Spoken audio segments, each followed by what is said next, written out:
It's time for This Week in WordPress, episode number 338, entitled Correctamundo. It was recorded on Monday, the 30th of June, 2025. My name's Nathan Wrigley, and today I am joined by my co-host Michelle Frechette. I am also joined by Tim Nash and by Bud Kraus. We spend a bit of time at the beginning going through some miscellany which our guests have brought to the show. So, for example, we talk about Let's Encrypt and a specific configuration of that you might need to concern yourself about. Tim also mentions the fact that apparently over 25% of UK businesses have been affected by a cyber attack at some point. And then we get into the WordPressy stuff. We talk about the fact that quite a few repositories and Slack channels and plugins have been removed from the WordPress project. You can find out more about that. We find out about what it means to be a contributor to Core for over 10 years from Felix Arntz. He also talks about view transitions as well. Then we get into a slightly alarming story about WordCamp Asia and how it's being put on in the year 2026, and a whole brouhaha about the organization of that. The incident response team is looking for some new members. WPLDN is looking for some new speakers. And then we get into some plugins, things like Able Player, Filter AI, and Groundworks, which is a new navigation block. And then we spend a bit of time looking at a few random SaaS apps towards the end. And it is all coming up next on This Week in WordPress. This episode of the WP Builds podcast is brought to you by GoDaddy Pro, the home of managed WordPress hosting that includes free domain, SSL, and 24/7 support. Bundle that with the Hub by GoDaddy Pro to unlock more free benefits to manage multiple sites in one place, invoice clients, and get 30% off new purchases. Find out more at go.me/WP Builds. And by Bluehost. Redefine your web hosting experience with Bluehost Cloud. Managed WordPress hosting that comes with lightning-fast websites, 100% network uptime, and 24/7 priority support. With Bluehost Cloud, the possibilities are out of this world. Experience it today at bluehost.com/cloud. And by Omnisend. Do you sell your stuff online? Then meet Omnisend. Yes, that Omnisend. The email and SMS tool that helps you make $73 for every dollar spent. The one that's so good, it's almost boring. Hate the excitement of roller coaster sales? Prefer a steady line going up? Try Omnisend today at omnisend.com. Good afternoon, good morning, good evening. Hello, everybody. This is This Week in WordPress. It's episode number 388. Bud's having a fun time there with his camera. That's excellent. Help us. Those of you who are listening won't appreciate it. His camera was sort of wobbling all over the place. It's 2 p.m. in the UK time. I don't know exactly what that means, for example, if you're in Australia or the US, different time zones, but thank you for anybody who has actually joined us. I really appreciate it. Both Tim and I are in the UK, where it is unseasonably hot. It's kind of like eye-wateringly hot, but it's not that hot. It's also hot. Yeah, it's very it's also in the UK summer. Yeah, that's true. So it's not even unseasonably hot. Yeah, well, okay, I take that back. Is it summer though? Is it? I'm always confused by when summer actually kicks in and spring is left behind us. Nevertheless, it's very hot. I've got a fan on. Tim's got his window open. I think Michelle's got some fans going on as well. So if there's a load of background I've got my central air on. Okay. If there's a load of background noise, I apologize, but we're going with it because we're going to melt otherwise. It's very, very nice to have you, the audience, with us. If you wouldn't mind sharing a URL with your social networks, that would be great, because we love it when comments come in. And probably the best one to share, I do it each week, so if you're familiar with the show, it's nothing new, but there it is. Tim is sporting it for us. It's wpbuilds.com/live. Once more, wpbuilds.com/live. If you go there, then hopefully the video will be embedded and playing and all of that. It's an embed from the video platform that we use, and as such, it's got a little comment box in the top right-hand corner. So if you don't want to log into the YouTube comments, which are on the right on a desktop, then just feel free to hit that button and you can give us some comments, and they should drop into the chat here and we can display them. However, this show would not be happening were it not for the guests that we've got. But first of all, there's our co-host over there, Michelle Frechette. Hello. Hello. How's life going? I've got my voice back, which is good. I attended a WordCamp this weekend, and if you've ever met me, you know that I usually don't have a voice right after a WordCamp. Yeah. Well, we'll get into that in a minute, actually, because we've got Odd here, and I think the pair of you had a right old shin wag. So let's just do the quick bios from everybody first. So first up, Michelle Frechette, as we just said. Michelle is the Executive Director at Post Status, and in addition to the Post Status work, Michelle is the podcast barista at WP Coffee Talk, co-founder of Underrepresented in Tech, creator of WP Speakers and WP Career Pages, author and a frequent organizer and speaker at WordPress events. She lives outside of Rochester, New York, where she likes to take nature photographs. And you can learn more about Michelle at the one URL, meetmichelle.online. Meetmichelle.online. Thank you for joining us. I need to add a few things. Yes, you're welcome. We have now over 115 people in the sponsormewp.com site, and I have neglected to add that to my bio. So for next time. We mentioned it last week, didn't we? This new initiative with Marcus Burnett to assist people get sponsored in their WordPress endeavors. That's really nice. Yeah. We'll definitely try to squeeze that in for next time. Also down there is Tim Nash. Hello, Tim. Hello. Tim normally joins us with some kind of like song or dance that I've got to do. And I have read it actually, and there isn't sufficient do mic included, in all honesty. I'm sorry. Yeah, I know, it's fine. I'll read Tim's out. Well, before you do that, there is an awful lot of bleating behind me, and I'm very conscious that all I can hear is bleating of sheep and alpacas. Can Bud or Michelle hear a single? I can't hear any bleating. Sadly, no. I really wish I could. Yeah, I want to hear. Yeah. Oh, never mind. No, however profoundly loud it is for you, we're not hearing it. Okay. Okay. Carry on. Very good. We should do cheap impressions. Okay, here's Tim's bio, written by him this week. Every few weeks, Tim comes on WP Builds and tries to do something funny or witty for a bio. Over the years, he has made Nathan sing, read poetry, though we skipped the... were you meaning to write Vogue on there by any chance? Yes. You wrote, the Vogue on poetry last time in the name of entertainment. It's from Douglas Adams' Hitchhiker's Guide to the Galaxy. So this week, he thought, let's be serious for a minute. The world can often feel really dark and quite short word beginning with S. It's got 4 letters and it doesn't mean good. So instead of visiting his site or buying his course, he hopes you will instead reach out to someone you haven't spoken to in a while and say, hi, brighten on your and their day. What a lovely sentiment. So off you go, clear off everybody, just disappear. Go and say hi to somebody, then come back right away. That's lovely. Thank you so much for joining us, Tim.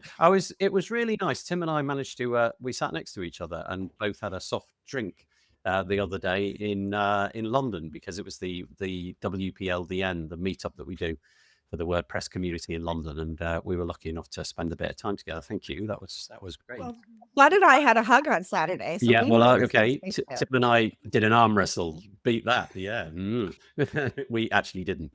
But I learned a lot about Tim. I'm not going to divulge it, but let's just say Tim has had a life very different to what I would have imagined, and I don't mean that in a negative way. It was really expansive. You make that sound terrifying. Okay, it really wasn't. He almost acts as the dark web to find Tim's background. No, Tim's got a whole background which has got nothing to do with the internet, really. And it was fascinating. So one day, if you corner in a room, you can get that out of him. But it was really interesting. I was genuinely quite amazed by that. I think you need to have him on the jukebox to tell us his. That's right. Yeah. I will divulge nothing, but it's very interesting. What a life you have had is all I can say. And the last one joining us today is Bud. Bud over there. Bud joined us late and he was having terrible gremlins with his headphones and audio and video and what have you. But hopefully we're all sorted. Is everything A-okay now? No, I'm just kidding. Just kidding. That was good. I got you. I'm like, I am not buying it. Oh, okay. Okay. All right. No, hey, hello everybody, and especially Tim, because I don't think we've never met. We don't know each other, right? No, we've stalked each other online, but yeah, no. Okay. This is probably the first time we've. It's actually not like done a I've never podcast seen your name before, but I know we don't know you. I mean, I know I don't know you. So Can I just say that stalking people online is not part of Tim's past, just so that you know, that is yeah, not. actually, That's not I what I was refuse talking to. about. Yeah. I have what is a very long bio for Bod, so I'm Really? going to sort of truncate it a little bit, if Oh, that's all right. long But bio. Good. yeah, you put a long bio, and it may take too long, so I'm just going to sort of All right. I'm just going to truncate it a little bit. Sure, Bod sure. Kraus has been working with WordPress as an inline and as an in-class and online instructor since site developer and content creator for 15 years. He's been hanging around in the WordPress community even before his first talk at WordCamp New York in This 2017. is long. Yeah, it is. And Bod hosts the Seriously Bod podcast, where he has a weekly unexpected conversation with someone in the WordPress community, and you can find that at seriouslyBod.com. Wait, let's put a Seriously. question mark in there. Pod.com. Seriously, Yeah. bud?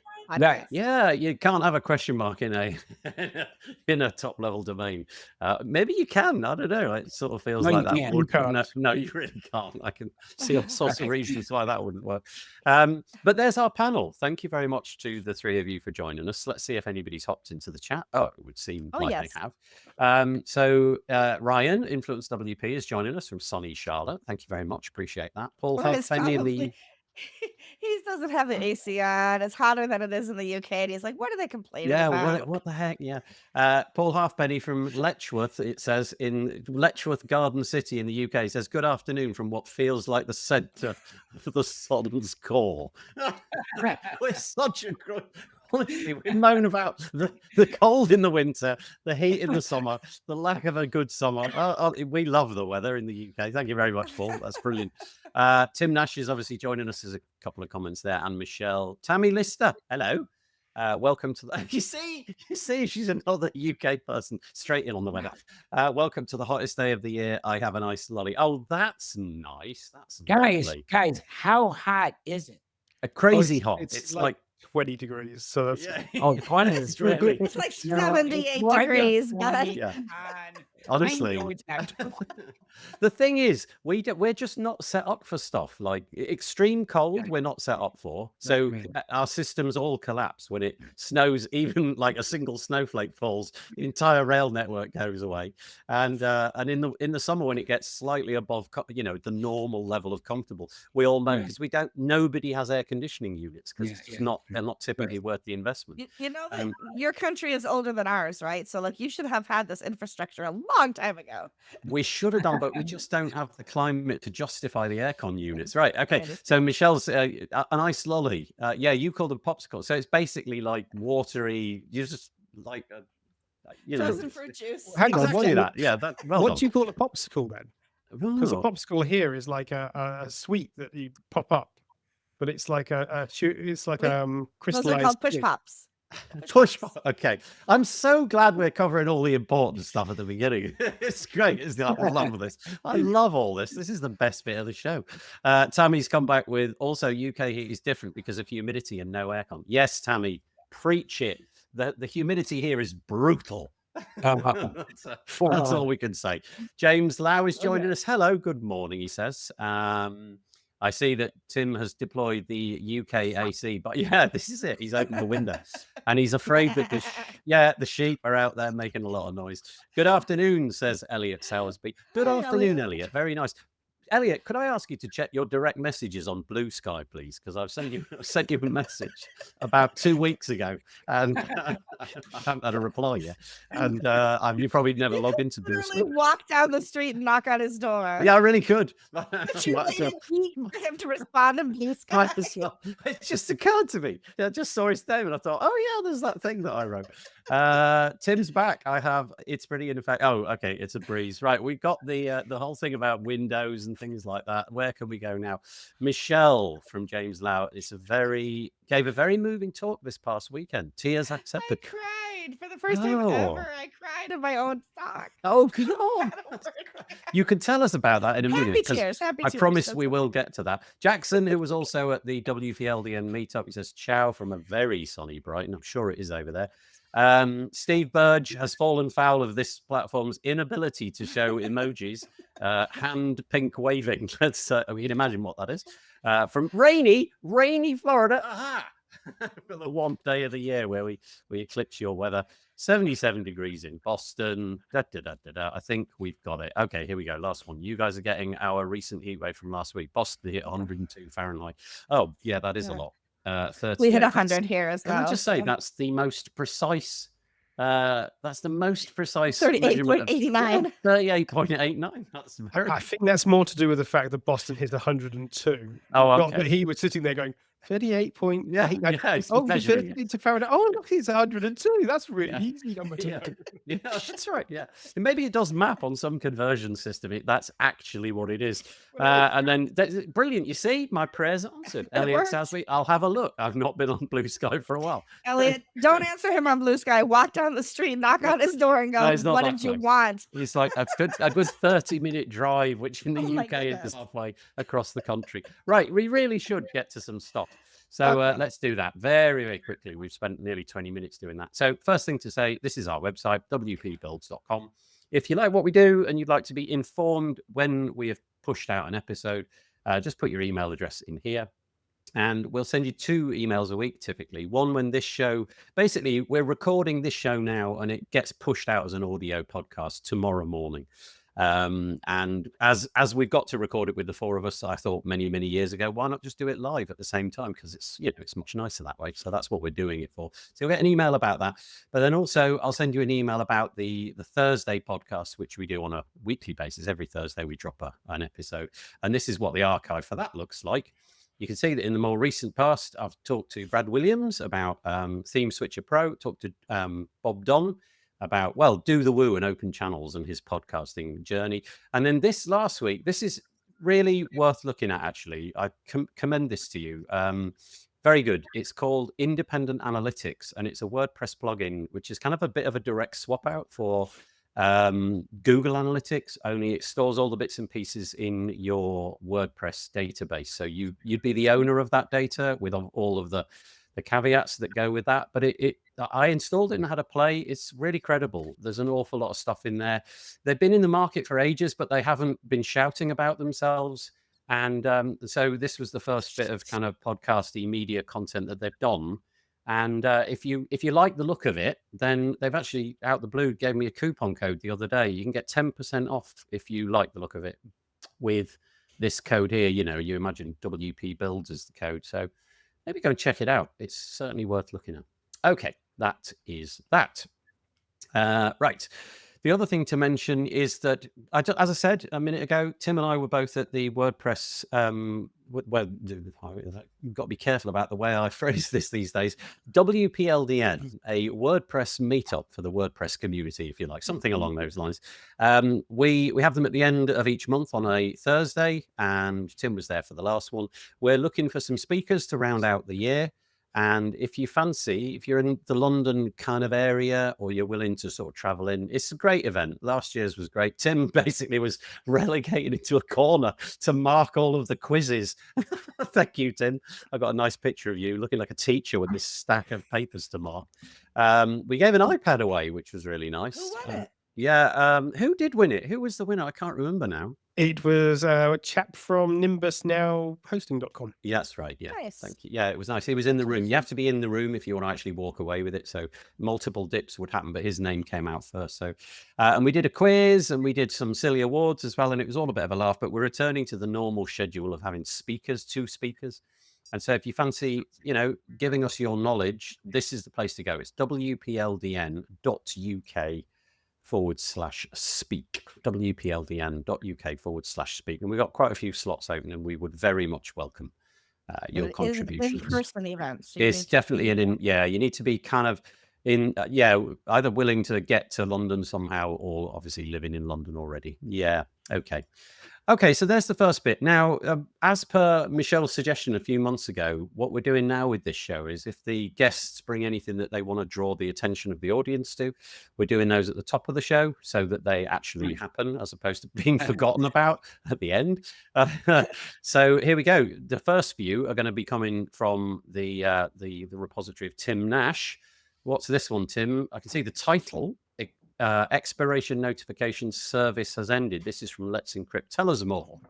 So this is more a public service announcement than anything else. Let's Encrypt there's a reasonable chance that if you have a website and it's got a TLS or SSL certificate, that it's actually underneath being powered by Let's Encrypt. Most hosting companies these days use Let's Encrypt under the hood. But if you manage your own Let's Encrypt setup, you might have been regularly getting an email that says your certificate has been renewed, your certificate has failed, your certificate has been renewed.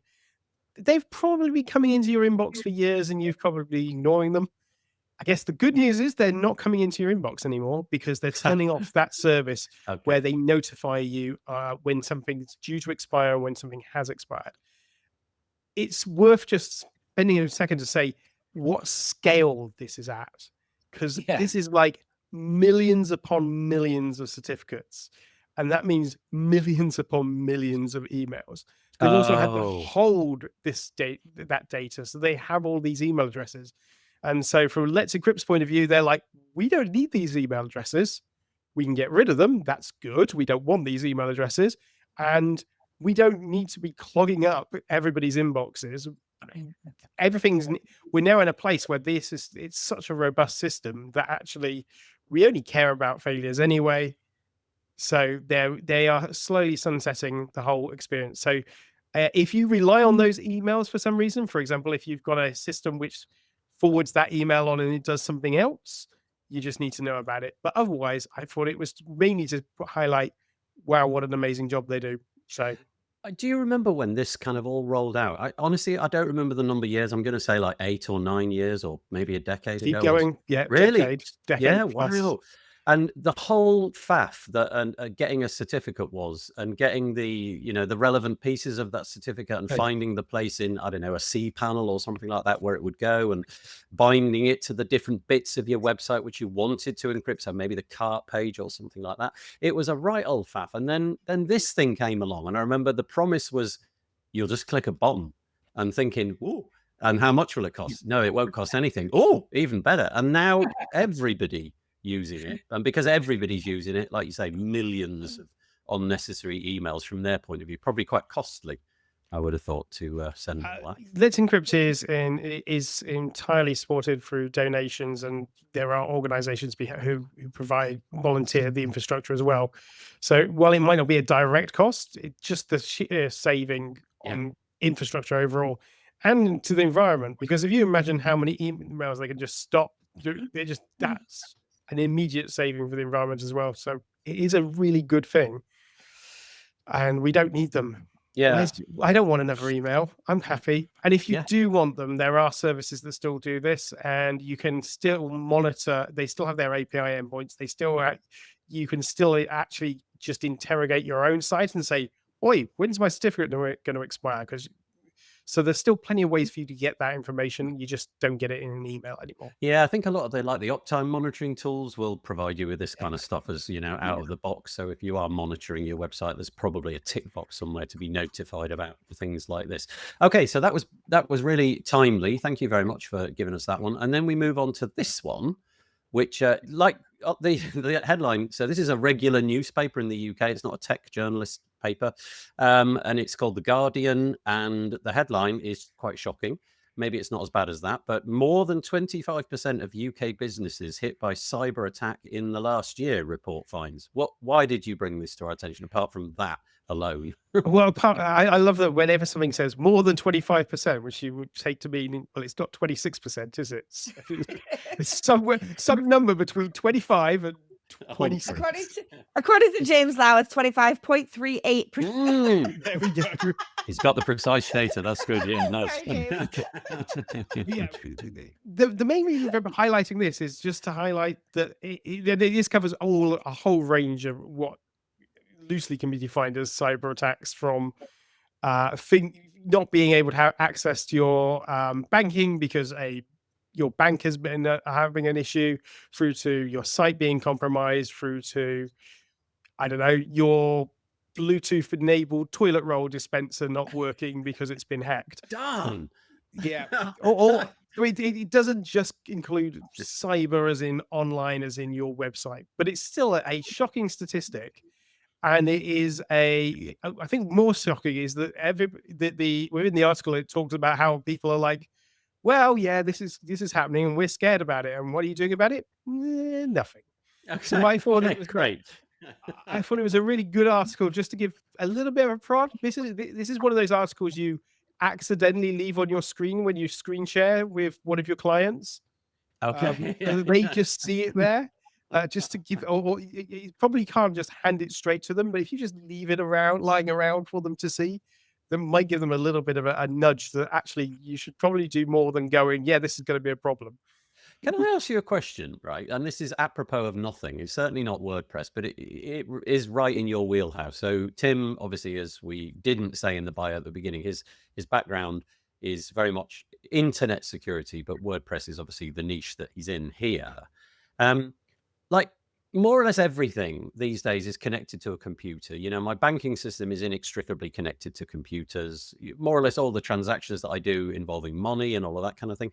And it does periodically occur to me, like if some malicious actor, state level, let's go with that, decided that they really wanted to just take us out. Like, is that a credible threat? Like, or is that just such pie in the sky nonsense? Or does that kind of stuff concern you as well? And so I'm talking here about a blanket, and I'm going to use the word nuclear, which is obviously slightly different context, but do you know what I mean? Would it be possible to wipe out all the things in one hit? So the way the internet works is meant in theory to be decentralized, but to me, whenever you decentralize something and you federate it and make it spread everything out, they still have to interact and talk to each other, and you end up with these like nexuses. So these points that become points of failure, and we have that in, for example, our DNS system. So how DNS works, we have points of failure there. And how domain names work. Things like ICANN and similar are single points of failure. We also have large swathes of infrastructure that are grouped together. So we see it all the time. If some AWS, Amazon Web Services, their East and West Coast data centers, if either one of those goes out, you know about it because half the internet seems to be offline. Yeah. If Cloudflare have an issue, you suddenly know about it. So it really is a case of you don't need to take out that much to destabilize an awful lot of things. Yeah. You only need to target 3 or 4 places. And you could do that pretty effectively if you were a state level actor. Ultimately, you could also just cut cables and cause. Yeah, well, exactly. Cut the cable across the Atlantic or something. I guess what has occurred to me occasionally more recently. Was that a cat, Michelle? I hope it was a cat. Yeah, there was a cat just sort of wandered into the picture there. The is our reliance on it really, and the fact that we now trust it. We regard it as completely immutable. It's almost like a human right. It's going to be there. It will never fail. So the little occurrences where it does fail are really shocking. But that whole idea of like systemic collapse where it all fails, like especially in this country, probably in the US, I'm sure is the case as well. Really, all the things have gone online. Just my subscription to the gym is online. My shopping is all done online. If I go and buy things in person, I'm still using a phone or something equivalent to pay with it. So it's the fact that all of it is connected kind of concerns me, and it feels like we've gone all in. But isn't it actually even, I'm sure you're right, Nathan, but it's broader than that. I mean, when you think about it, it's the stoplights, it's the, it's all the safety infrastructure we have. It's everything. It isn't just the stuff that, you know what I mean? It's I do. Yeah. I mean, imagine taking out just all the safety infrastructure across the United States or a large portion of it. Wow. Yeah. And this is happy side with Tim. Yeah, Tim, you were just moaning about me not providing enough doom, and you're doing the only week where your bio doesn't prophesy doom is the week where I bring it in space. Let's move on. There we go. 25% of all UK businesses have apparently been hit by a cyber attack. However, I felt like staying with the Guardian because they're obviously onto the doom treadmill at the moment. I just thought this was quite an interesting one, and again really illustrates how Our stuff is all in the cloud to some extent. I won't parse the article particularly, but basically this article is saying internet users are advised to change passwords after 16 billion logins exposed. We have no idea whether those 16 billion logins is one person registering to 16 billion sites, or if it's 16 billion people registering to, one site. And I chose to read that as 16 bazillion. Oh, Like, okay. more Yeah, than- it's really big. really big. But the point, I think what they're basically trying to say is we don't know how many of those passwords are overlapping from different services, but it really what they're saying is just be mindful of this. This stuff can leak. The repository came online for a little while, and then somebody was able to download it. It's a bit of scaremongering, really. I'm sure there's not enough detail. Just to emphasize that 16 billion logins can't be from one single source. No, that's... Yeah. When someone says, "Oh, the vast majority of my site is bots," when you have more logins than people on the planet, it's probably a hint. Yeah, that's true. Anyway, be mindful out there. Somebody is definitely willing to steal your password if you can. So there's two things from The Guardian. Let's move on. Let's go to this one. This is very much WordPress. We're right into the... Oh, no, sorry. Michelle, what did you have? There was one that you wanted me to mention before we get into this. I just wanted to talk about the fact that we have so many fewer WordCamps happening right now. I just attended WordCamp Montclair. I saw Bud there with somebody else's name tag. I don't know who he was this weekend, but... He was able to join us towards well, because the I crashed. That's why I crashed WordCamp Montclair. Did you? did. You just Yes, I stopped. did. Don't say it out loud. I know I crashed. But there were some no shows. He just picked up a badge. It was Nice. But it was my first WordCamp in North America for this year. And it was almost July. And in other years, I might have been to 5 or 6 already, just within driving distance of where I live. And so the fact that it was the first one, it really speaks to the fact that, number one, we're doing fewer and fewer of those kinds of events since COVID. I think it's really been hard to come back here in North America. And I can only speak to North America because I know Spain and India are going like gangbusters with the events right now. Right.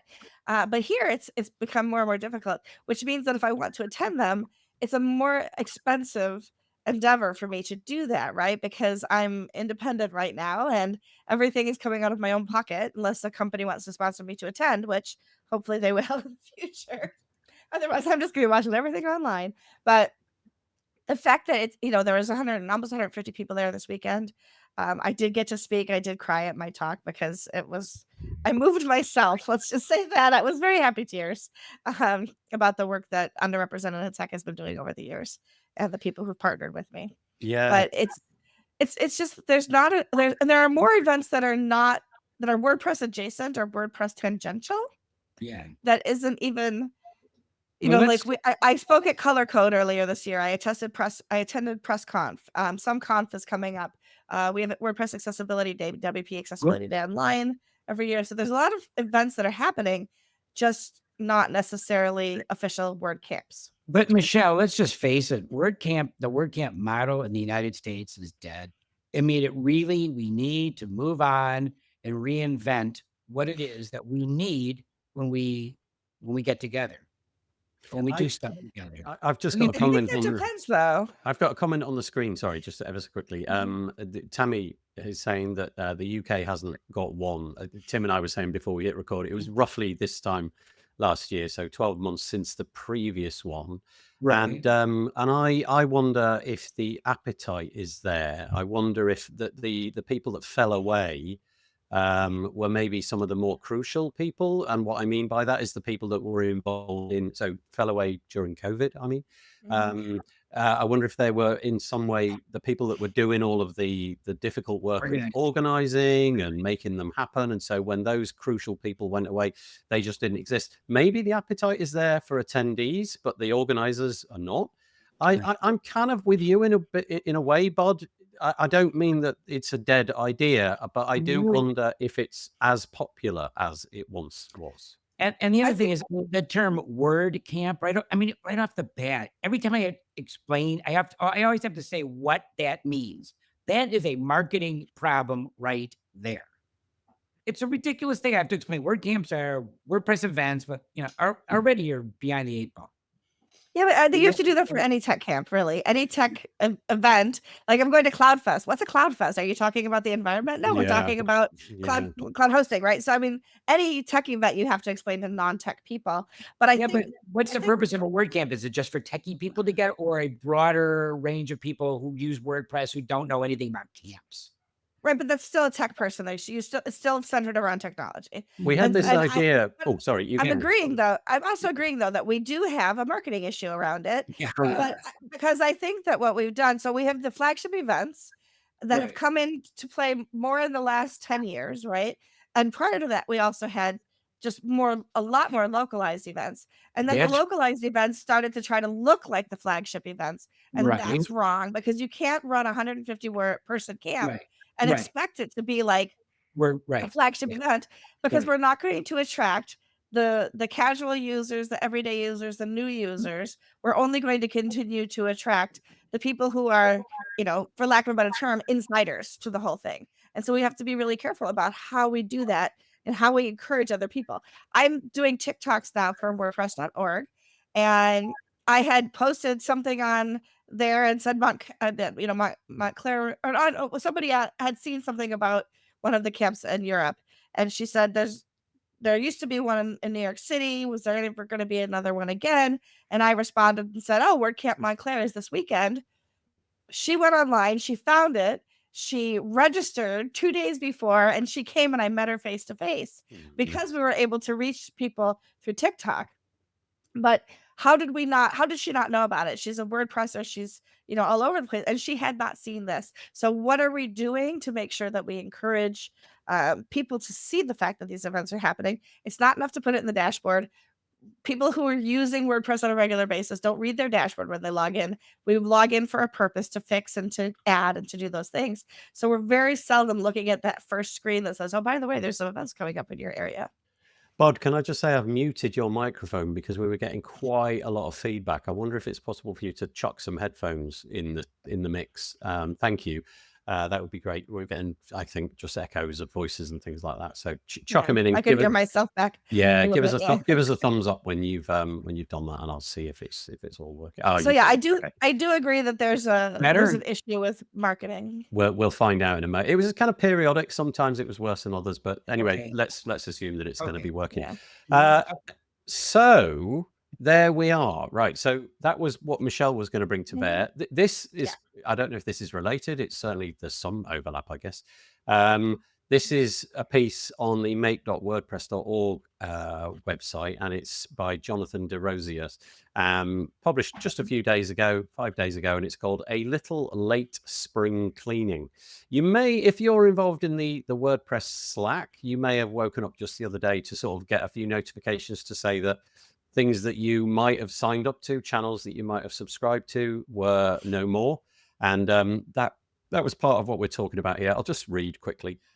Following up on the codified criteria for a repository to live under the WordPress organization on GitHub, a comprehensive audit of all repositories under both WordPress and bbPress GitHub organizations has been conducted. To support this effort, every repository was cataloged in a spreadsheet along with metadata to assess which met the established criteria. This includes factors such as ongoing maintenance, alignment with active WordPress.org team or initiative, and whether the repository serves a continuing purpose. And as a result of that, a bunch of repositories have been archived. I can't quite tell you how many. It looks to be about, I'm going to go for about 20, something like that. So, for example, it's block theme examples was one, contributor covenant was another one, Gutenberg starter theme, matrix bots, and a bunch more. They were all archived, but it didn't quite stop there, because that was obviously those. Then a bunch of plugins were closed. Similar idea. I won't bother reading it out, but ones that haven't been receiving some attention have been gotten rid of. Things like background image cropper, lazy loading, memory bump, and a few more. There's probably about 10 or 12 there, something like that. And as I mentioned, a bunch of channels, in fact, many channels were archived. I reckon there's about 30 odd, something like that. Oh, yeah, there it says that.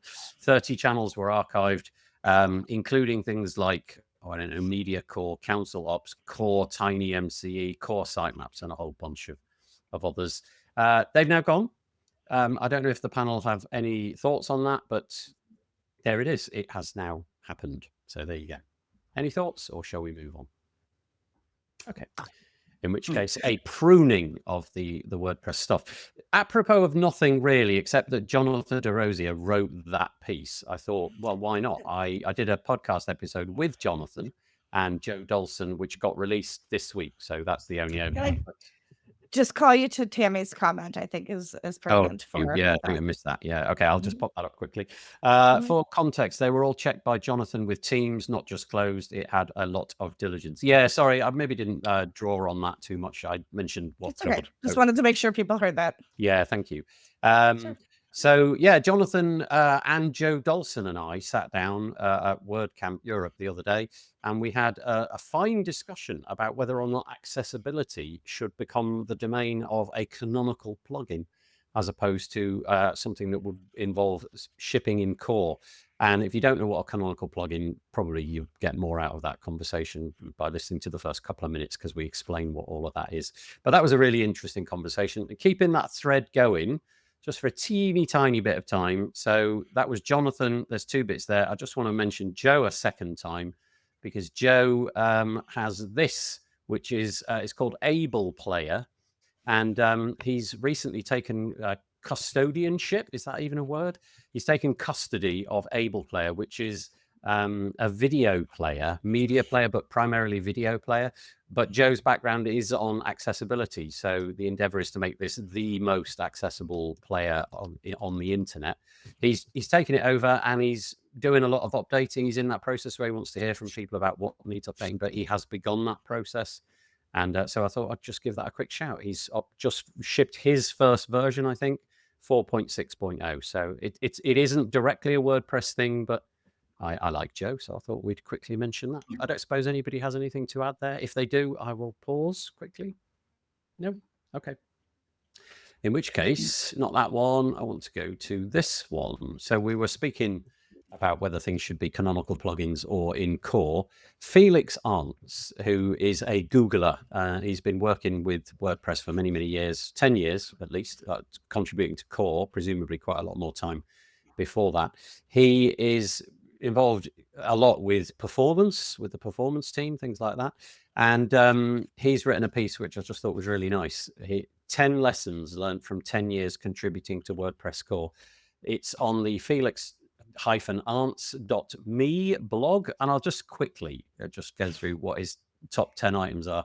And the reason that this made it in was just because I just resonate with all of this so very much. Having spoken to Felix a few times, I really like him as an individual, but all of these things that he's written down kind of make me think, yeah, we didn't cover any of this when we spoke, but just really nice. So here's his top 10 tips to being a good person, I suppose, in the WordPress community, and yeah, contributing. So the first one was communicate and communicate well. I think we can understand what that means. Assume good intent.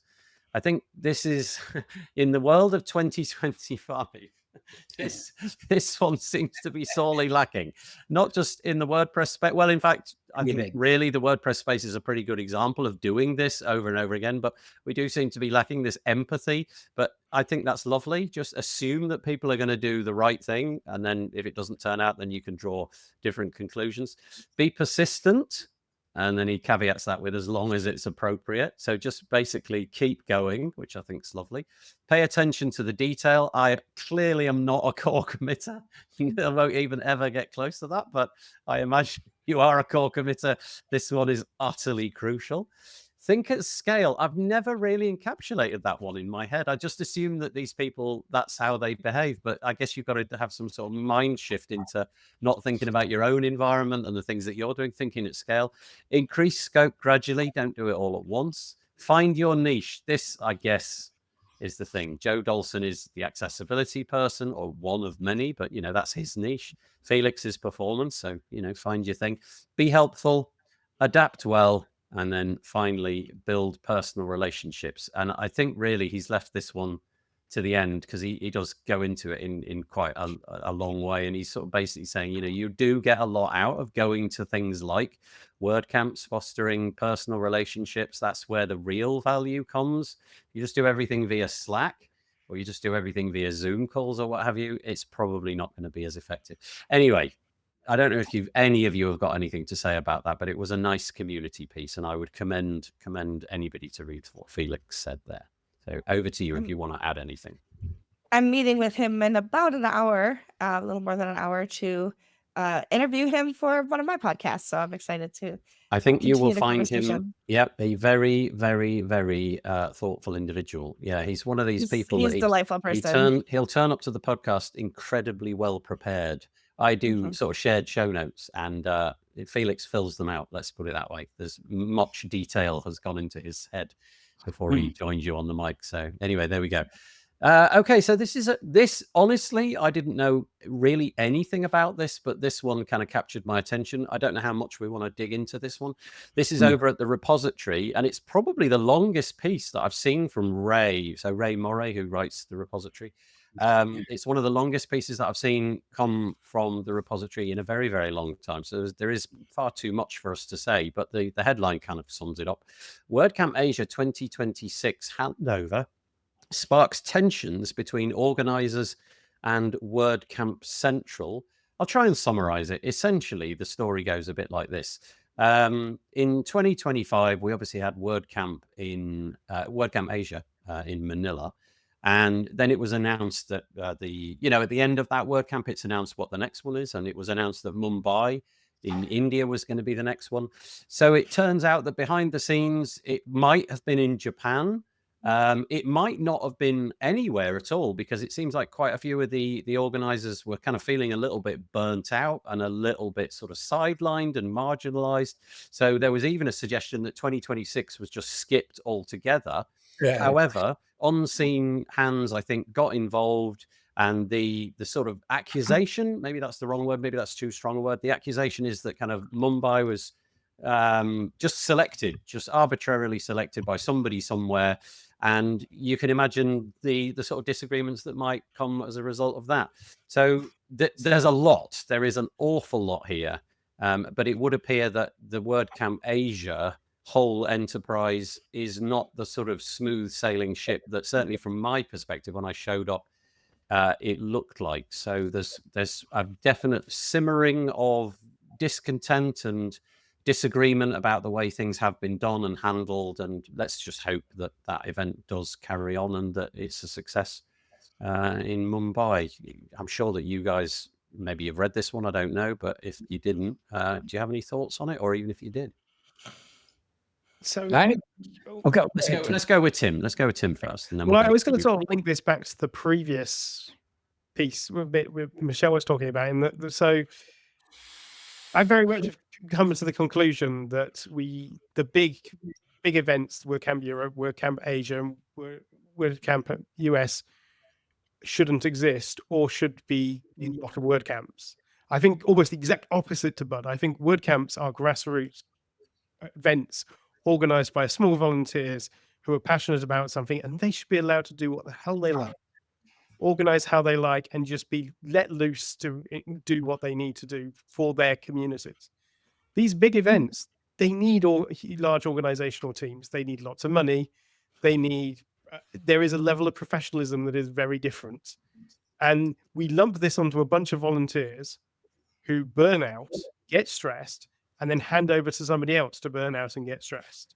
It makes no real sense. It's just, we lose any gain you get from those 2 years of being a WordCamp lead is lost immediately the following year. We wipe the slate clean. They move from country to country, so there is very little of some of the playbook can be handed down.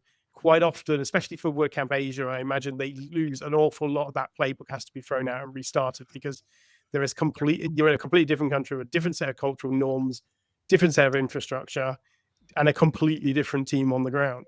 So it doesn't make sense to try and use the old WordCamp model with these events. And we've got all these smaller WordCamps trying to emulate those, but their model doesn't work for them either. So I'd much rather see that we got rid of WordCamp, insert big name, give it a whole new name, turn it into a professional conference if you want to.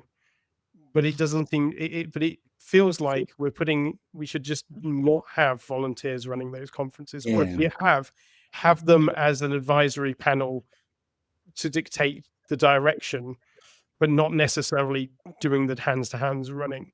Of course, that does mean they need to be funded in some way. And whether that means that those big WordCamps have to have an increase in ticket price, bringing in more sponsors, I don't know how that works, but I feel like the immense amount of pressure. If someone told me, oh, I'm going to volunteer to do a WordCamp, one of these big WordCamps, I would probably, I have taken someone to one side and gone, are you sure that's what you want to do? And when because it's not necessarily good for you to be doing that on top of a full-time job, on top of X, Y, and Z. So yeah, I'm not surprised to see and I've read through the article, and obviously there's lots of other stuff. There's lots of interpersonal stuff going on. There is, of course, the shadowy hand from unknown people fiddling with things, which, to move something forward that doesn't necessarily even need to have been moved forwards. So I think reform is needed in some way with these bigger events, and I think if we can do that, we actually are then freeing up the smaller events to go back to what they should be, which is the grassroots community events. Yeah. But let WordCamps be that. Let these fly off and be monstrous conferences on their own. Bob, did you want to say something? Oh, sorry, Michelle. I think Bob had something. Well, this idea of organizer burnout is so true. I know it's probably stating the obvious, but COVID really killed a lot of this stuff, because I was about to be, for the third time, speaker wrangler or whatever, an organizer at WordCamp New York, which was pretty successful. And then COVID, and then sort of that, and this has happened to WordCamps everywhere, that cohesion, the talent, it just dissipated. And then there is burnout. I don't want to do this anymore, and I'm just too old for it, and let other people do it. But I don't have any really good way to segue into this, but look at WordCamp US this year. Does anybody have any ideas on how that can be rescued, for lack of a better word, given that we're so close now to it? Wow, it is. When you rescued, do you mean in terms of attendees? Because that was everything, right. Yeah, okay. I'm talking about, and I'm not knocking the sponsors, but I mean the organizers, because they're all new. That's a whole nother issue. I know that they're getting advice from but what can be done? Does anybody have an idea of what can be done to increase sponsorship, increase attendance? Everybody I'm talking to, a lot of people that normally go, they say, I don't know why I would go. I'm going, but I'm also questioning why I'm going. So it's just like, it's depressing is what I'm saying. Yeah, I get it. So Taco's just saying, basically, what the heck? We're talking about WordCamps, and in particular the piece in the repository, which has described the sort of, I don't want to use the word chaos, but there seems to be a fair little bit of chaos around the event for 2026 and what have you.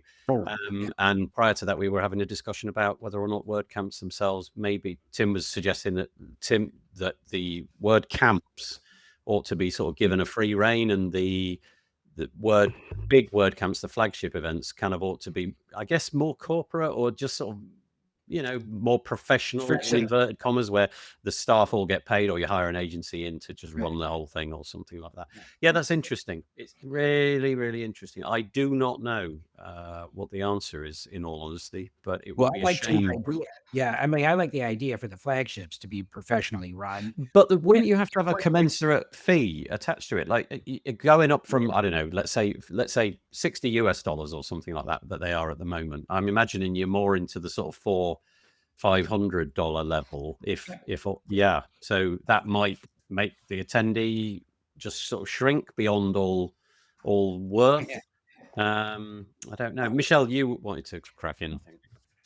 Well, I was going to say that that yes, there's a WordPress issue as far as some of these campus tenants, but I think that we see this year a lot of people that normally would come from outside of the United States are not wanting to travel to the United States given our Yeah. current political environment here. There. That's part of it. And you hear about people who are not brown people, because we know that internally it's a very much a minority, brown skin, darker skinned person issue that we have here in the United States with our current administration. But people who are white people coming into the United States on vacation visas and things like that have been denied entry because of social media posts and things like that. So, and it's not just it's not just that I think I heard this kind of thing, as opposed to I know people who have been denied and whose vacations were completely thwarted because of this, and others who are canceling because they were worried about coming all the way here, spending all the money, and not being allowed entrance into the United States. And so I want to register that as well as part of the issue, right? It's not just a WordPress issue. It's absolutely a United States political issue right now. Too. I read something I can't remember where. And so again, caveat emptor, I think it was probably from a social media platform. So I don't know the validity of it. Maybe you can confirm or deny it. Maybe you've seen the same thing. And it was, this piece was saying that in the future, if you do want to cross the border, the administration at the border of the US, you might have to have unlocked social media accounts. So you would have to be so let's say, for example, your phone was opened up either by you or somebody got into your phone. The requirement then would also be able to access your social media account. So it was different to that. It's that they would your social media account must be public, so that they can previously already have a look at it. Great. Okay, so it's not a question of looking in the back end of your account and see, right? It's more that you can't have a social media account that's private. Wouldn't you imagine that in that scenario, people will just go that little extra mile and just sort of delete everything prior to getting on the plane? Well, imagine you having that conversation with a lovely agent, regardless of where it is in the world, and you're there going, "So, Twitter, I deleted that." Right. Yeah. Oh, why did you? Why? Well, you know how I did it years ago.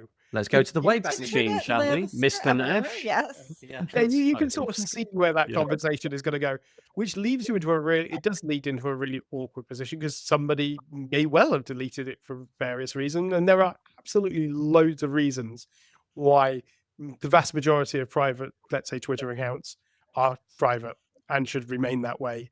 And you don't want them public. And what do you do if you want to go on holiday? It's a really odd position. Speaking of that, here's Paul Halfpenny. He says, I'm off to the US on vacation in 2 weeks and I would really like to get in. Yeah, no kidding.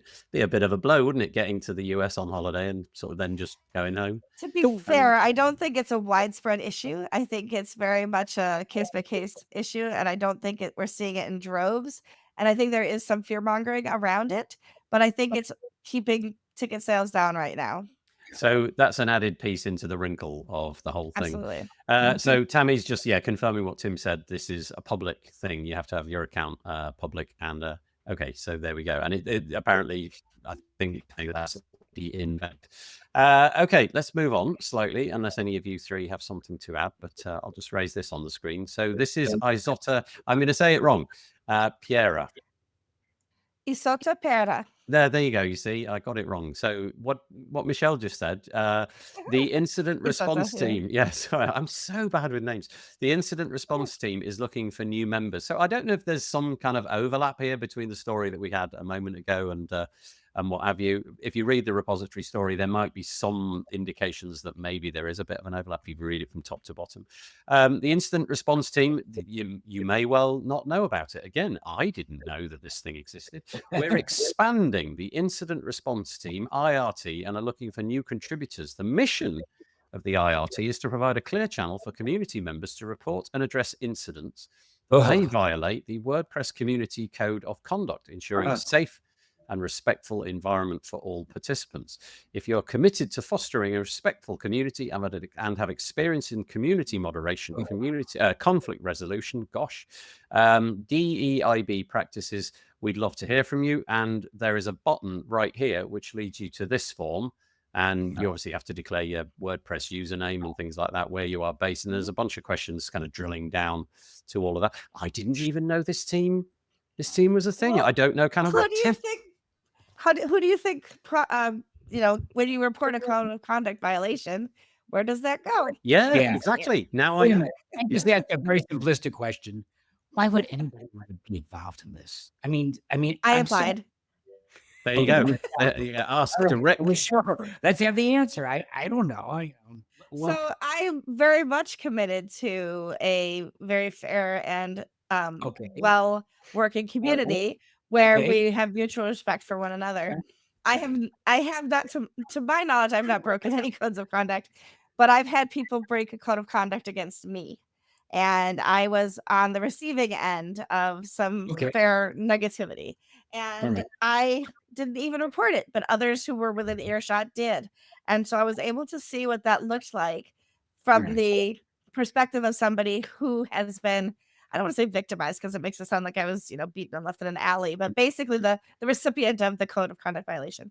And so having seen what that looks like, having known what it feels like to be the person who has had some negative things said about them in a public forum, literally in-person public forum, makes me want to make sure that for others who experience the same thing, that there is a form of justice and that we are listening, we are conferring with the person who's been injured, and that we're working with people who break codes of conduct to understand how to work within the community.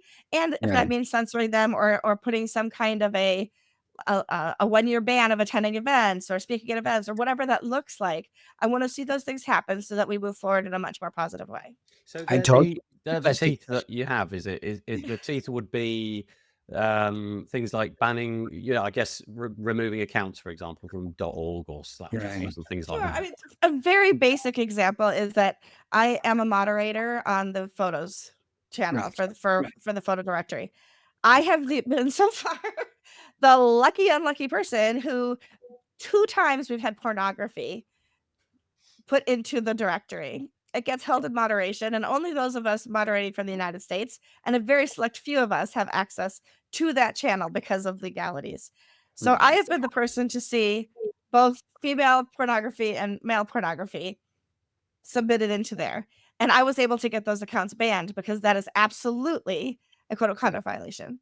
I'm sure there weren't even really people who are working within our community, I think, but that's one example of bad behavior and a swift action to make sure that others aren't privy to those kinds of things. And might I say also, neither of them should have been very proud because they didn't really have much to offer in those photos.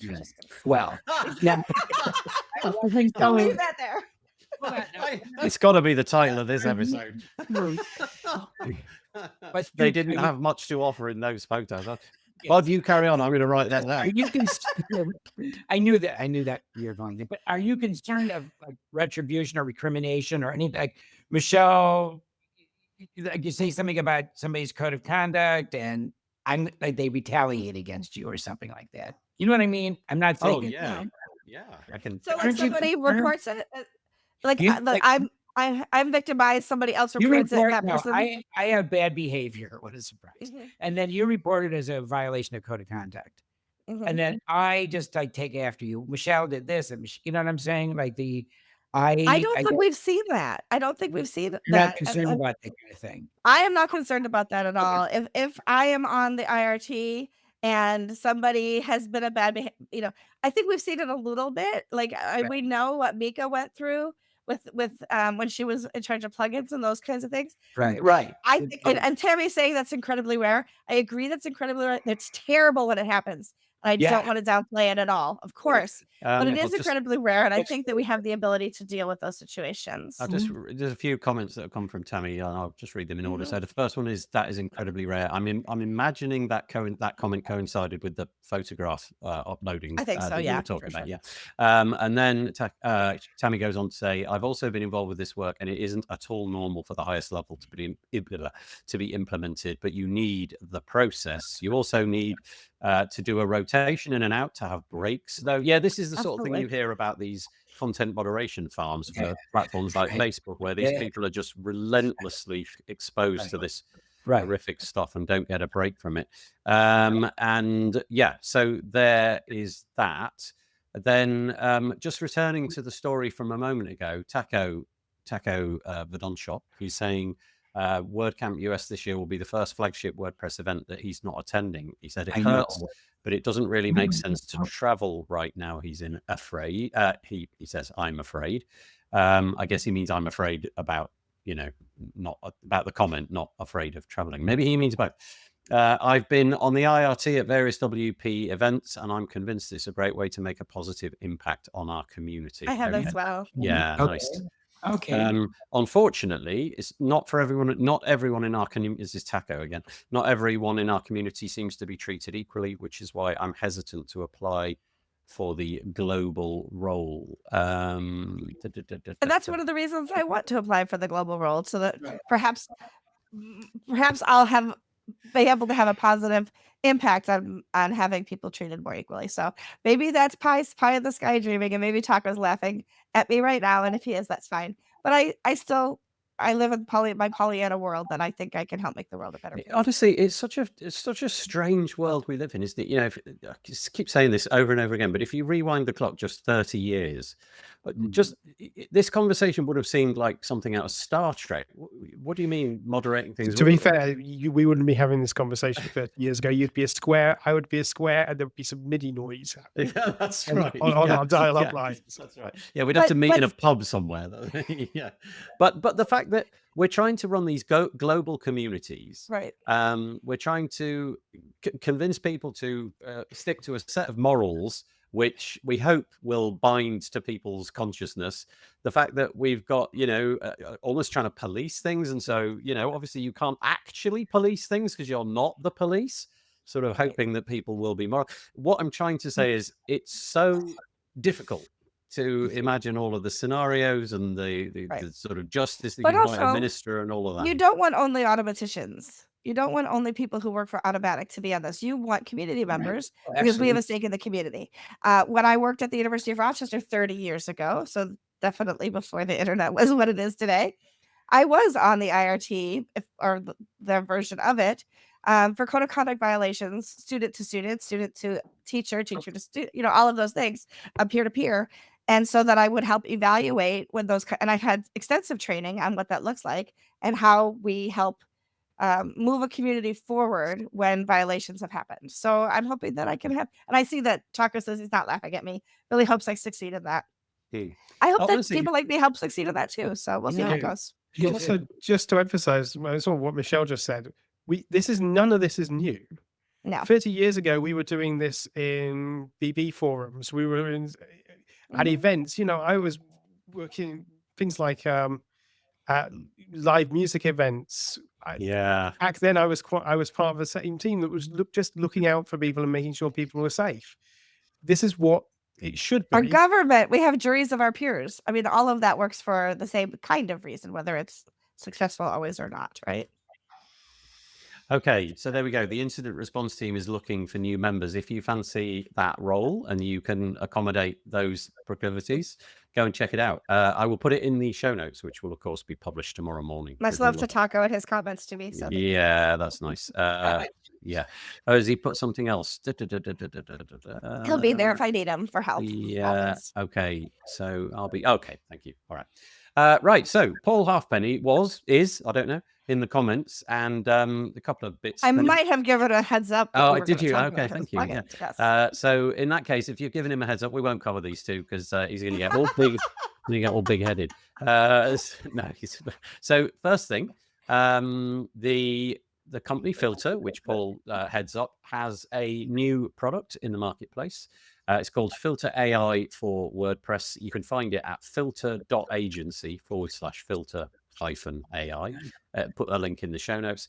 And a brand new product, and I'll just quickly read the blurb. It brings the power of AI to WordPress, streamlining content and creation and enhancing your editorial workflows. I think probably the bit you want to see is this bit. What does it do?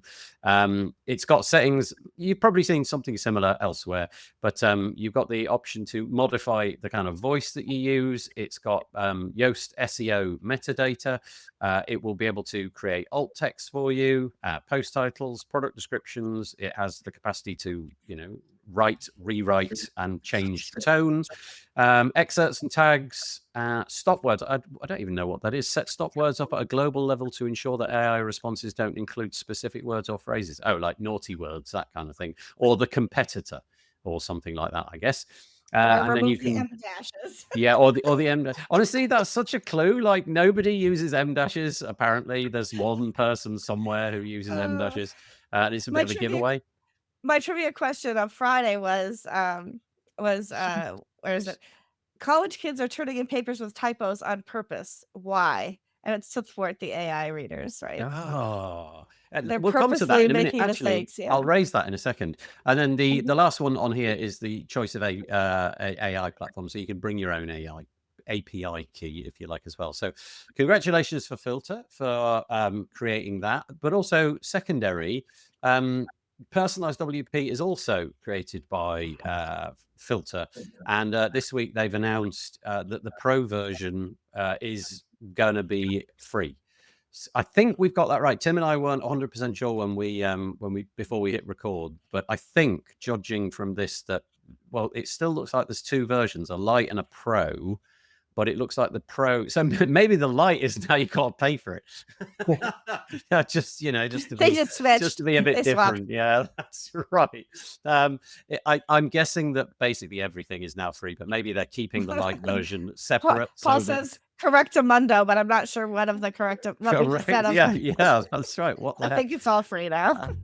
So we think it's all free. Correct, Mondo. Yeah, I love it. Maybe that should be the title. That should be the title of this Yeah, episode, the other one's quite weird, isn't it? Okay, correct. You know that actually, well, personalized WP with a Z is free. The personalized with an S is With now correctly spelled. correctly spelled one is charged appropriately. Yeah, that's right. Wait, did he lose his British card by spelling it with a Z? That's right. Yeah. He says we've not done a very good job of explaining it. No, I think you have. Basically, I'm going to sell it like this. Personalized WP, whatever version you had, is now free. It looks like they're shipping all of the bits and pieces as free. So 2 bits out of Filter. So thank you, Paul, to you and your team for doing all of that. Again, links in the show notes. Anybody want to add anything, or shall we move on? Just I was going to say that it is a very good product, and I'm glad they made it free, because I felt really sorry for them, because it's one of those products that's like, it never felt like it had quite the right market when it was a paid for product, because there was like, well, if you have a dev team, you probably didn't need to build it, but if you didn't have a dev team, you probably couldn't make use of it. Whereas now I think it will be used by a lot more people. There you go. That's great. Thanks for the mention. You're absolutely welcome. That said, and then Taco says, that said, personalized WP Pro is pretty epic. Play with it if you haven't yet. I guess what you're saying is what Tim said. Yeah. Nice. And the very last comment, throwing some love Tim's way. Thanks, Tim. Love you. Oh, he even says, I love you. Okay. Okay, there's some more here. Hold on. He says, Paul says, it will all be one product soon. We just want to make it free as soon. Okay, so it will just be personalized WP.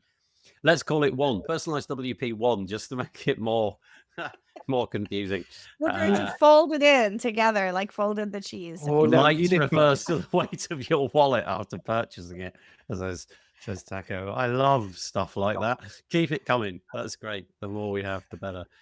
Thanks for the positive feedback. You're very welcome. The check, I hope, is in the mail, Paul. If not, there will be a rebuttal of everything I just said in next week's episode. Okay, let's move on. So we are back to Felix Arntz, the mighty Felix that we spoke about a moment ago, with his 10 things that he's learned from 10 years of contributions to Core. This time, a browser feature, which is being leveraged in the near future by a WordPress website near you. It's called View Transitions. And View Transitions is the capacity to move from one place on a website to another place, but make it feel a bit more like, I don't know, an iOS or Android app. Let's go with that. So much more seamless. A perfect visual definition of that would be this, right? So this is Felix's site. He's installed his own plugin. And I apologize if you're listening to this. I'll try to describe it, but we're on the homepage of his website, and there is a small archive of 3 of his latest posts. And if we click on the bottom, to view the post. What I'm expecting to happen is for the page to disappear and the new page to replace it. Whereas now that doesn't happen. So I don't know if the rendering of this video will work well enough for it to look as good as it actually does. But if I click on it, did you see that? Could you sort of take that in? The featured image from the little archive. Did you see that? It's sort of, so basically we've got this page refresh. So that is actually happening. The URL has changed, but it's managed to capture the image from the little archive, the loop, and then it's migrated it. It's sort of slowly transitioned it, moved it, expanded it up to where it would be the featured image of the post. And that's Pretty just slick. one example. Pretty slick, right? Yeah. Bud, can Unfortunately, you mute yourself? There's so much feedback coming through Bud speakers. yeah, Bud, would you mind muting yourself? I didn't do anything. No, No, you don't need to do headphones anything. on, Whatever the so- heck it's doing it all by itself. But the idea really is that your website will become a much more fluid experience. However, Tim points out that he can't use it because, Tim, Because I'm a grown up and I use a proper browser. love it. So this is not. I'm bringing that up in my podcast with him in an hour. Yeah, Tim is a grown up. He uses Firefox, and so that begs the question. So this is not really a WordPress plugin in the sense of what we're used to. This is a WordPress plugin leveraging browser features, and in this case, a Chromium-based feature, right? There's a range of browsers. I think actually it is available in Safari as well. So it is just Firefox that's lagging. But this is the problem with all of these sort of newer standards. It takes time for them to be deployed. And in the case of some browsers, it might never get deployed in there. So there may well be a case that I might never see pretty transitions except on your show. And I'm okay with that. Yeah. This doesn't impact people negatively, by not having it is not going to change, doesn't change the experience dramatically. It's not going to affect anything other than you lose out on a little bit of prettiness. That's okay. So it's the standard it's like if your parallax doesn't work, it's okay. Like it's okay that it didn't roll over. Yeah, exactly. It's a progressive enhancement, as we might say. If you can't use it, nobody will be any the wiser. But if you can use it, it's quite nice. And I do think there is a fallback, like JavaScript shim that will allow it to work with things like Firefox. But obviously adding that adds a lot of extra page weight that you might not want. So can I ask you, I don't know if you're a devotee of like the MDN sort of documentation or anything like that, but is this a feature which do you think is quite likely to drop into Mozilla? Because I'm really hoping that we can all just forget about the browser wars and the feature compatibility, and that stuff like this, which feels like it's going to be leveraged all over the place, would be maybe adopted by Mozilla. I mean, I'm not 100% sure, but I think this is one of those times where Google sort of pushed something they thought was cool forwards. Right. And other people went, yeah, actually, that's quite cool. Let's go and implement that. Yeah. In which case, it's less likely to be adopted in the short term by Firefox than if it came through one of the more standardized ways for coming up with new features. Okay. But that doesn't mean to say it wouldn't. Can I just ask a quick question about my noise level now? Because a cement mixer has started outside my open window. Can you hear it? No. No. Okay, that's great. There's all this technology going on inside the platform, which hopefully identifies, a consistent background. So that's great. So anyway, here's Felix's article introducing the View Transitions plugin for WordPress. Bod, just to let you know, I have muted you because it was, for want of a better word, intolerably loud. So if you can figure that out, that would be great. And you can unmute yourself at any moment. So this is it. And he describes why he's built it and how you can leverage a different set of customization. So it doesn't have to just do this one thing. You can customize it with code and add theme support and things like that. But it looks like there's possibilities for sliding, swiping, wiping, whatever the difference is. I don't know the difference between a slide, a swipe, and a wipe, but I feel there's a good nursery rhyme in there somewhere. Don't know. I remember them from my days using PowerPoint. They did different things. Like Yeah, but I'm not exactly sure. A slide anymore. feels to me It's as if been the so long. content moves, the whole content moves over. A wipe feels I like believe one so. sort of moves over the top of it.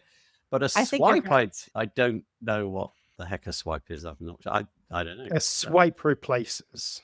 Okay, I like it. A And a swipe wipe, replaces. yeah, Yeah, a wipe just gets rid and a brings. swipe replaces sounds like a Shakespeare play or something like that, doesn't it? Okay. Anyway, there you go. Thank you, Felix, for giving us that plugin. You can go and download it and play it to your heart's content. Let's move on quickly because we are kind of running out of time. Bod, like I said, if you can figure it out, please unmute yourself. That's great. One of the things which I think most people who are using the block editor have complained about if you're using full site editing is the problem with navigation.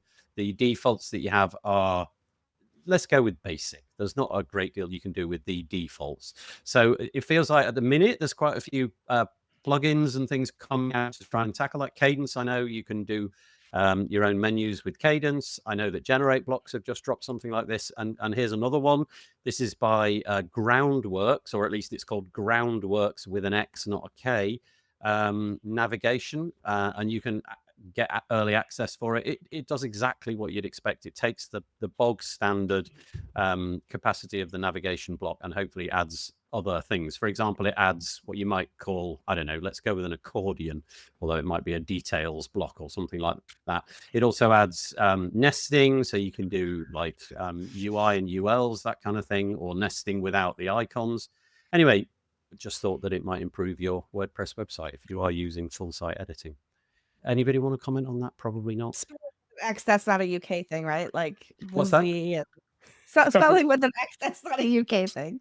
Like with a Z or an S or a OUGH or OU in color. Yeah. Well, you see, honestly, if you do step away from the motherland and go your own way with spelling, actually, colors are much better. Color, it makes no sense to have a U in it. Color's much more sensible, but yeah. Anyway, let's not get into that. I have thoughts. Right. Should never done it. Yeah. Tim, do you want to get into this? We're very short of time, so you'd have to summarize it quickly. RC, automated hosting test runner service. Yeah. So you love having hosting companies and you really like it when WordPress works on them. To get that sort of level of compatibility, WordPress needs to test along amongst large quantities of hosting companies and lots of their interesting little setups that they decided that they were going to be so specific about because it was going to be amazing for them. And then it turns out that nothing will run on it. Well, this is a solution to basically help create that automated testing process. And it's really good and really cool and really useful. And it means that hosting companies will be able to feed back information back into to WordPress about whenever there's new releases and things. I'm just going to make another comment. Bod, if you fiddle with papers in front of your microphone, it is stupendously loud. Or we kind of just got this sort of noise. Dear podcast listeners, we're sorry. Yeah. Try keep your hands in the air. That's it. Yeah, there you go. So unfortunately I've had to mute you again. This feels like you're in the sin bin playing ice hockey or something like that. I do apologize. I don't wish to do that, but Can we have visual countdown timers to show how long he's in the sin bin before? Yeah, that's right. You can come back in after 30 seconds. Okay. I'm gonna come back. Yeah. All right, go ahead. Nathan, I just been better than Penalty Box. That's a really cool. I can't do your shit. Every time I do this show, it's a disaster. Right? It's okay. We're totally happy with it. No, I just have to hang my head in shame. Honestly, don't worry. It's a question of muting you. That's the. I know. But what was the WordPress thing that we dealt with a moment ago? What was that thing called? It was the. Where's it gone? The IRT. Yeah, I'm being the IRT. Exactly. So anyway, that one was by Crixu, CRIQ. It's on make.wordpress.org. It'll be in the show notes tomorrow. And as Tim said, it's the endeavor to make it so that your WordPress host just basically works. So that's fabulous. Yes. Right, we've got about 5 minutes left. What should we tackle? What have we got left? Do you want to do that security one, Tim, or can I just rifle through my pick of the weeks? Just rifle through your pick of the week. Let's That do- one looks way scarier than it sounds. There's I nothing love stealthy that about it. image. Yeah, I like the image as well. Yeah, it's good. The image is Okay, very so here's my pick of the weeks. I didn't know this existed, but here it is. So it's and it's also coincidentally, it's an automatic product. It's a grammar checker, but it's called Harper. You can find it at writewithharper.com. I've not explored it because I've got an option already. You know, mine's not called Grammarly. It's called, I don't actually know what it's called. Pro Writing Aid is the one I use. And but this appears to be a free version. It's got a GitHub repo, you've got Chrome, Obsidian. I think quite a few people who watch this seem to be obsessed with Obsidian, VS Code plugin and what have you. And yeah, it does exactly what you'd expect. I honestly can't tell you how good it is, but I know that, you know, Grammarly can be very expensive, can't it? So maybe worth checking out. That's called Harper. The next one, which is, we were talking a minute ago about teachers, weren't we? This is the article that I brought up last week. It's on 404 Media. And it was all about, honestly, I feel like this is so demoralizing. If you're a regular teacher, you know, teaching kids in a school and they're handing in work and you've got this strong intuition that it's been written by an AI, and yet you are compelled by the job description to read it, and it takes you half an hour to mark it. And you know, in the back of your mind that it took the child 4 seconds to press a button. That's a real worry, I think. Like a societal systemic worry that we've got to figure out ways to do this. Anyway, this article kind of encapsulates that whole thing, and it's called Teachers Are Not Okay. So definitely worth a read if you're into that kind of thing. Yeah. 10 years ago, we were saying you're not allowed to use Wikipedia. It's not, you know, you can't use that as a resource. Now we're like, well, Wikipedia is, because it's like, you know, community monitored, is so much better than any encyclopedia that you, for those of you who are really young, encyclopedias were books that we had on shelves. And now we're saying ChatGPT, blah, blah. I think that there's going to be a way to incorporate things going forward where we can use things to the best of our abilities without actually just not doing any of the research. And I think we're working towards that. Yeah. I mean, certainly it's here, isn't it? It's here to stay. I don't suppose it's that, but that is all going to go back in the box. But it would seem fairly unjust for a teacher to spend half an hour marking a piece of work that no child ever had any contact with apart from clicking the print icon. Agreed. So anyway, there was that was kind of interesting. If you're into CSS, you'll have noticed that of late, over the last year or two, it has been moving ahead at a real clip. And every year the state of the CSS survey comes out, so I will link to this one in the show notes. It seems like a lot of the people on the CSS side of things are actually asking for it to slow down a bit. It would appear that many people are sort of getting lost and there's too much innovation. So, we'll see if that transpires. But yeah, there you go. And then a couple more. This one I thought was nice. It's called Pocket Cal. This is the ability for you to, it's an online service, but it's not a SaaS. You've got the ability to sort of like share with different people the kind of the timescale that you've got for setting up an event. And various people can come, and everything is contained in the URL. So if you save it and then send that URL, it will have bound your data to it, the dates that you can and can't do. You pass it on to somebody else, and then they do the same thing, and your dates and their dates get coalesced. And anyway, I just thought that was a nice online free tool. PNG is back, baby. Where did it go? Yeah, where did it go? Well, nowhere apparently, but good old PNG, which everybody's been using for ages, has now, after 2 decades, is now being updated so that it comes into line with things more like, I don't know, WebP and Avis, and it's going to have all the different bits and pieces that, background gradients and blah, blah, blah, all of that kind of stuff. So I thought that was interesting. And Michelle wanted me to mention this one, that MelaPress have got a security survey. They're offering, they're calling it the 2025 WordPress security survey. I will drop that into the show notes as well. It takes 10 minutes. I think another week and a half that's available to respond to. You can go fill it in. Yeah, please. Not least, they will give you, like, there is actual prize, and the prize includes like some of their plugins, which are pretty good plugins, depending on how you use them. So, but it's also really useful. And people like me will take that information from the survey, and we will inserted into talks and use it as selling features, etc. So it is really useful to get an actual understanding of what people's feelings are about the state of WordPress security. The URL is not going to be something that I'm going to be able to read out. It's not that bad, but equally it's got some capitals and not capitals. But you can just go to malapress.com/survey. It will redirect to that. Oh, nice. Okay. malapress.com/survey. I will put this in the show notes, so you can just click a link in the email that comes out tomorrow. And lastly, this is why the internet was invented. Frankly, this is the best thing that's ever happened to me, excluding my marriage and the birth of my children, but it comes pretty close. Like the caveat. Yeah, thank you. This is Wiki Radio, right? So the URL is monkeon, monkeon.co.uk/wiki radio. And I won't be able to demonstrate it because this platform doesn't consume my system audio. It will only, consume the audio from my microphone and so on.